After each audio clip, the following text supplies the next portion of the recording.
भगवती सूत्र में कहा गया है, आया भन्ते नाणे अन्ने नाणे। गोयमा आया सिय नाणे सिय अन्नाने नाणे पुन नियमम आया। ज्ञान आत्मा का एक पर्याय है, एक गुण है। द्रव्य आत्मा है, उसमें अनेक भाव आत्माएं भी होती हैं। तीन आत्माएं ये ऐसी हैं जो हर जीव में उपलब्ध होती है, चाहे वह सिद्ध जीव हो या संसारी जीव हो। तीन नामांकित आत्माएं हैं, वे तो हर जीव में होगी ही होंगी। जैसे द्रव्य आत्मा तो है ही सर्वत्र, जो भी जीव हैं। इसके सिवाय दर्शन आत्मा भी हर जीव में होती है, और उपयोग आत्मा भी हर जीव में होती है। ये तीन ही आत्माएं ऐसी हैं 8 आत्माओं में, जो हर जीव में नियमतः उपलब्ध होती हैं। शेष 5 आत्माओं में कोई किसी में है, कोई किसी में नहीं है, ऐसा हो सकता है। पर ये 3 आत्माएं, द्रव्य आत्मा, उपयोग आत्मा, दर्शन आत्मा, पापी से पापी जीव हो, धर्मी से धर्मी जीव हो, चाहे तीर्थंकर हो, चाहे सामान्य साधु हो, चाहे नरक का जीव हो, चाहे त्रियंच में निगोद का जीव हो, चाहे सिद्ध भगवंत विराजमान हैं वे हों, ये 3 आत्माएं हर जीव में उपलब्ध होती हैं। इन 3 आत्माओं के सिवाय 8 आत्माओं में कोई भी आत्मा ऐसी नहीं है जो हर जीव में उपलब्ध होती है। तो यह एक तत्वज्ञान की बात है। मुझे नहीं पता कितने साधु, हम चारित्र आत्माओं को, कितनों को इस बात की जानकारी है, कितनों के दिमाग में यह धारणा है। गृहस्थों के भी किसी के हो, प्राय न भी हो, पर यह एक आगम की ही बात है कि 3 आत्माएं नियमतः सर्वत्र हर जीव में मिलती हैं। द्रव्य आत्मा, उपयोग आत्मा और दर्शन आत्मा। ये 3 आत्माएं हमेशा सहचर साथ रहने वाली हैं। जीव कहीं भी चला जाए, एक जीव कहीं भी चला जाए, अंतराल गति है कि किसी भव में है कि मोक्ष में है, ये 3 आत्माएं कभी अलग नहीं होती, जीव से छूटती नहीं हैं। बाकी 5 आत्माओं में एक भी आत्मा ऐसी नहीं है जो हमेशा हर जीव के साथ रहती है। ऐसी 5 में कोई आत्मा नहीं है।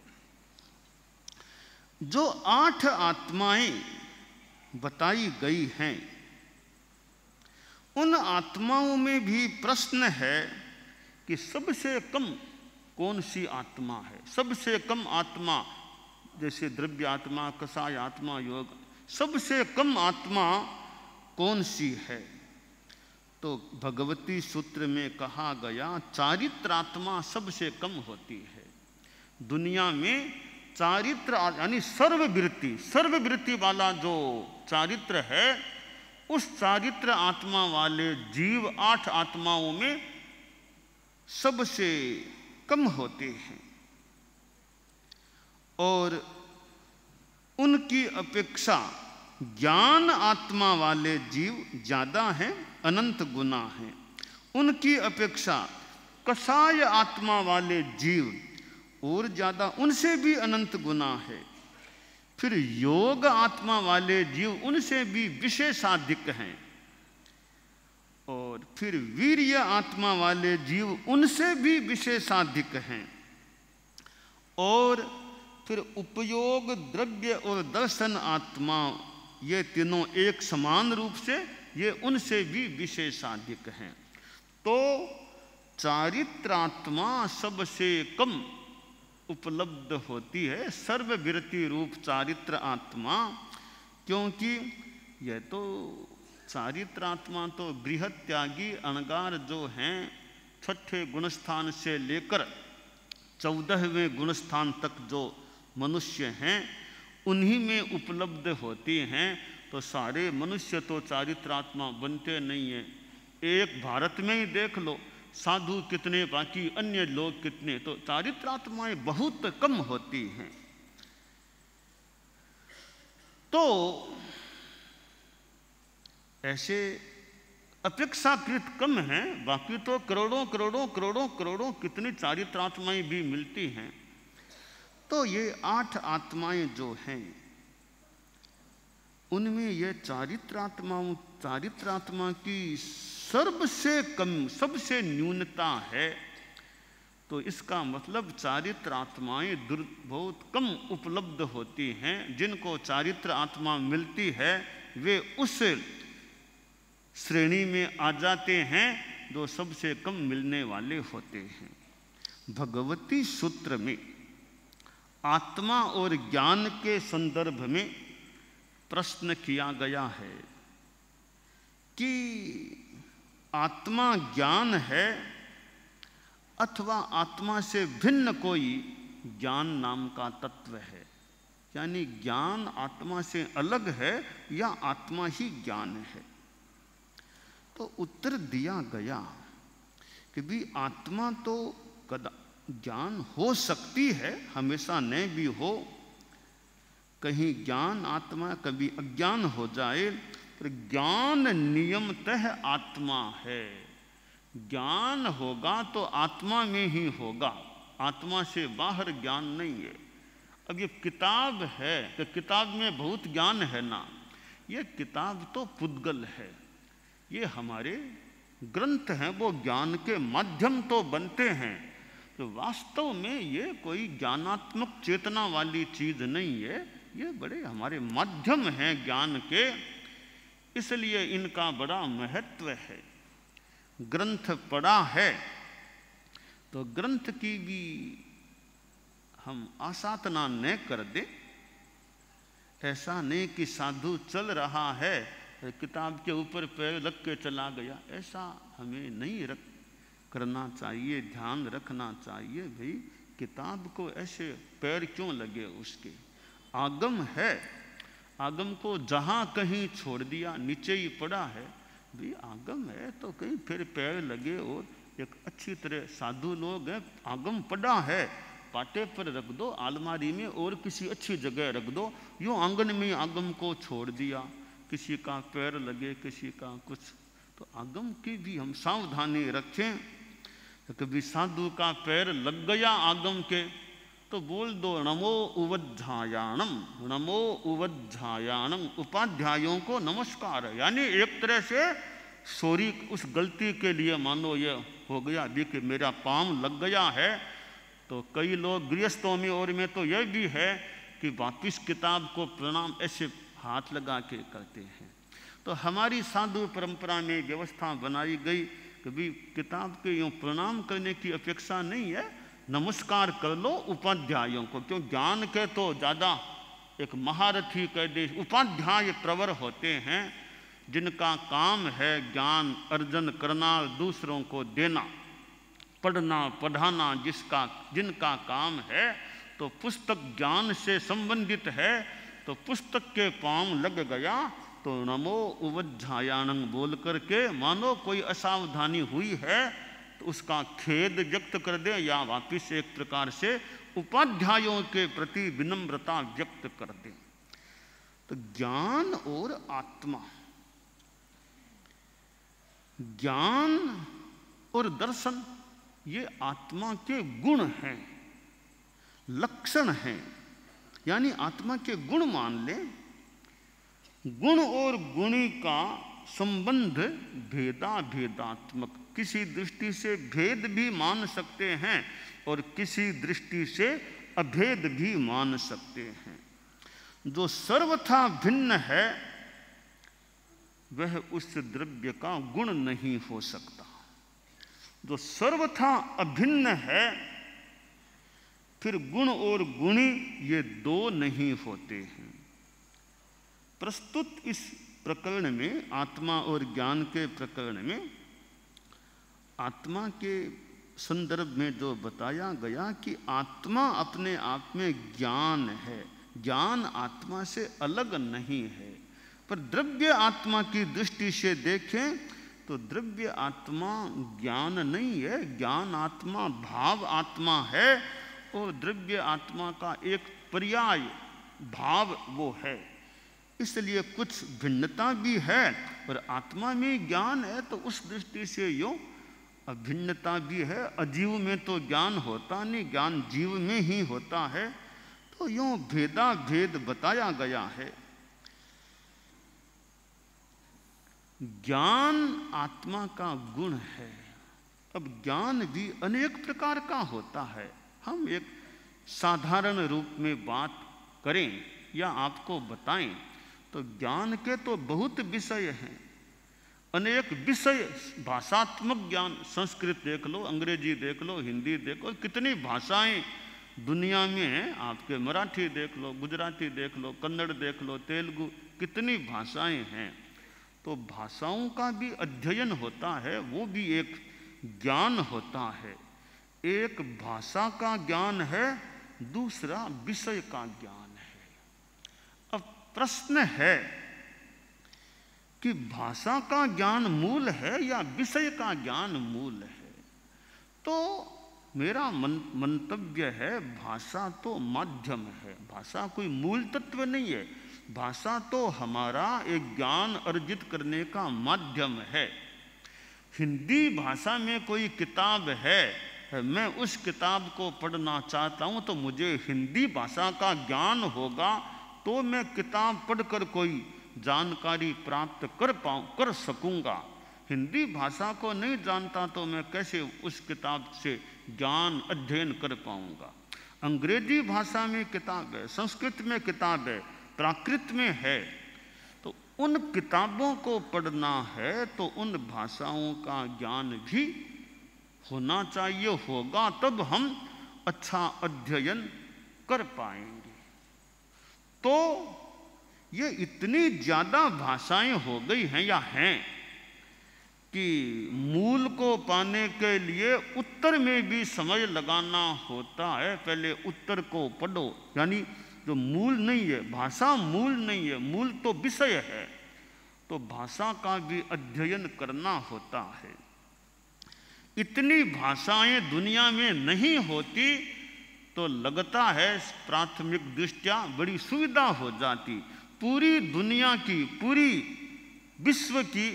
विश्व की एक ही भाषा अगर होती, एक ही भाषा, सारा विश्व एक ही भाषा को काम लेता, सारे आगम, सारे ग्रंथ एक ही भाषा में होते तो भाषाओं को पढ़ने में इतना समय नहीं भी लगाना पड़ता, वरना कितनी भाषाएं हैं।